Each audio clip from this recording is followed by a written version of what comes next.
Hi, welcome back to another episode of the 777 podcast.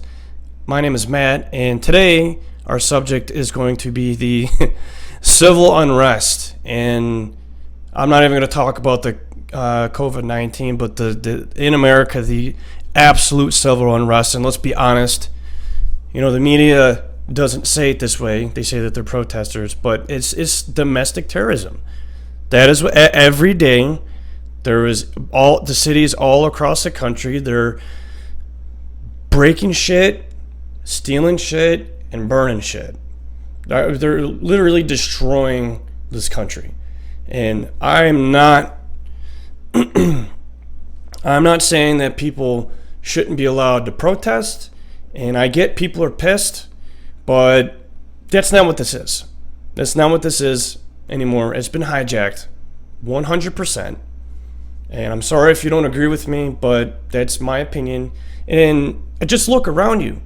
I mean, people, the people have been buying guns like the guns like it's no one's business. People are afraid, and people are really afraid for, you can be mad and you can protest and organize, but the level that this has been at for how long has it been?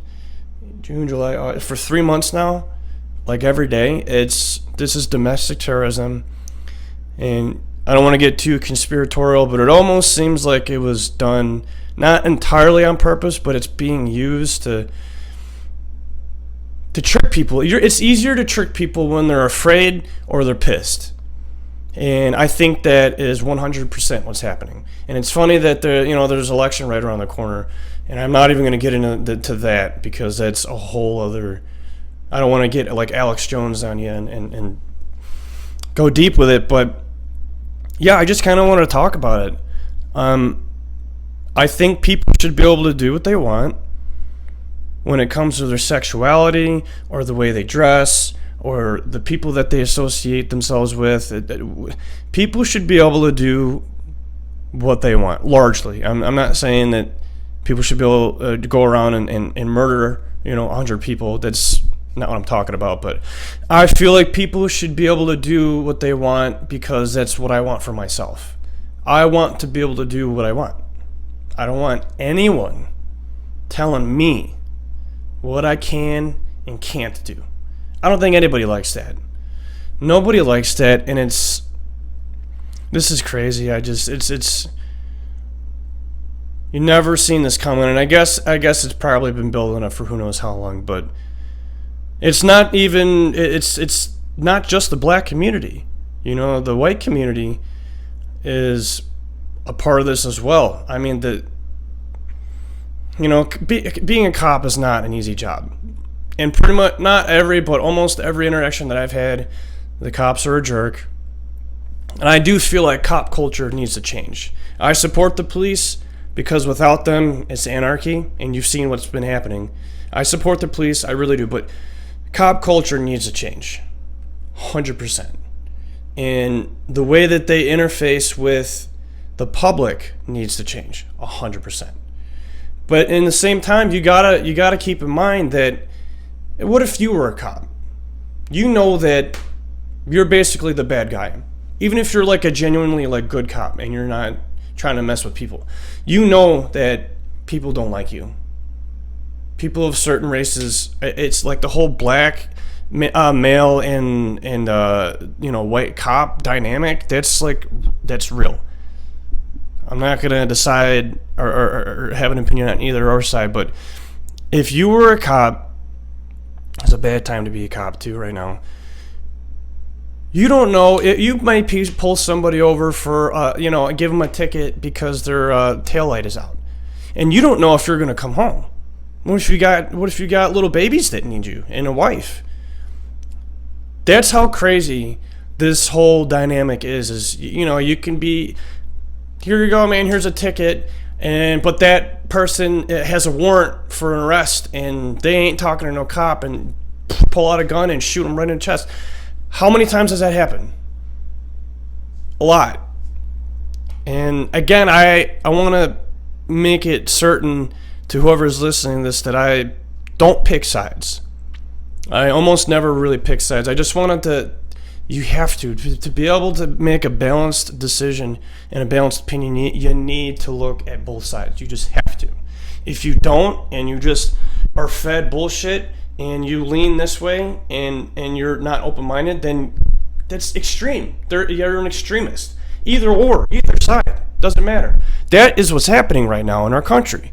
There's these extremists, these extreme domestic terrorism that's destroying our country. And it's not even about George Floyd. That's what I'm talking about specifically is not even about George Floyd or police brutality. This is civil unrest to the level that we've never seen. And it's downright scary. And it's I don't got a good feeling about it. I'm normally an optimistic guy, but I really don't got a good feeling about this. And it's not going to end. It's not just going to be one day. It's going to end. I mean, I'm waiting for the winter and 0 degrees to hit Chicago, and that'll settle the protests real quick, because no one's going to be standing out there in the cold. But that doesn't mean that it's not going to. This is 2020. This is the beginning of a decade. This is defining the next 10 years, probably more. But the next 10 years, this is defining exactly how we're already on a bad path. Now, the good thing about when shit explodes and bad things happen is it's going to balance itself out. That's just how life works. But, man, I've said it in another video, but I support the black community. I try with the best of my ability to understand what has happened in the past. I do not feel white guilt. I didn't do anything. Sorry if that offends you, but I don't feel guilty. I feel for the black community. I really do. It's very dark, very disturbing what has happened just from the past 50 years in the original in the 60s when Dr. Martin Luther King was giving his speeches in Malcolm X. And the first thing that happened when George Floyd died is I did research. Of course, everyone knows Dr. Martin Luther King, and Malcolm X, but I spent like a week of listening to them, and they're two pretty radically different people, but I wanted to educate myself because I'm not black. And I've had black friends that opened up to me, and there's a lot that you don't know, man. I mean, the poverty is so destructive, and it's almost never ending. But to be born, and no one chooses who you're going to be and what parents you're going to get, but to be born in some of these areas, with a single mother, the dad's not there, the area is very violent, there's no jobs. Everyone's selling drugs or they're gangbanging. Like, that's your options. That's it. What are you gonna? The schools are a joke. So what are you as a young kid? What are you gonna do? Are you gonna, go to school, get straight A's, and go to college and get a degree, or are you gonna make money? Bottom line, I had a friend, Matt, really open up to me, and I don't think it's white privilege. I don't like that phrase, but I had it pretty good. My parents loved me and my brother and sister, and they took care of us. That's not, I don't feel guilty about that.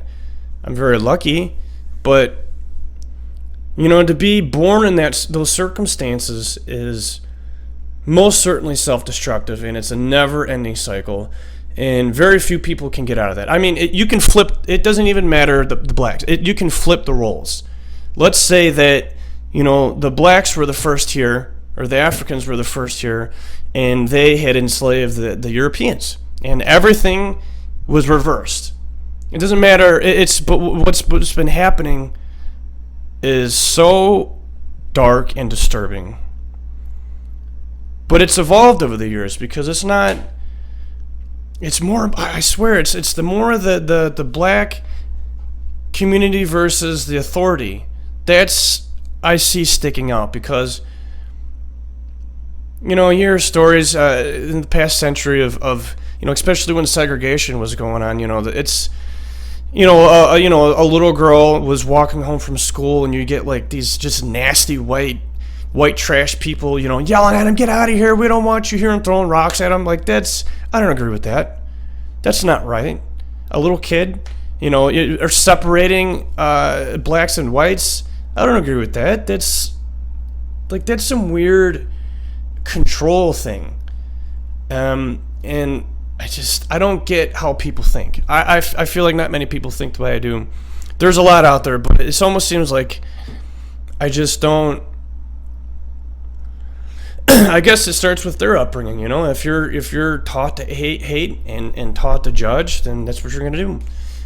Do not agree with that. That needs to go away. And again, I feel for the black community. I really do. I do not feel guilty. I don't feel like that I'm privileged because I'm white. But I do feel for them, and if someone black is listening to this, I do want you to know that you do have my support. It's if you are just a cool person, it's really hard for me to not like you. If you're one of those people that are always smiling and very friendly, like, it's hard for me to like hate you. It doesn't matter who you are. This guy Santel that I knew and worked with years ago, he was like the nicest guy. He was always had a smile on his face and so nice. Like, he was cool. He was a cool guy. We talked a lot. We talked about all sorts of stuff. Like, I just don't get how other people, whichever race you are, you can't get that. Everyone judges, but you can tell what kind of person they are within the first, minute of talking to them.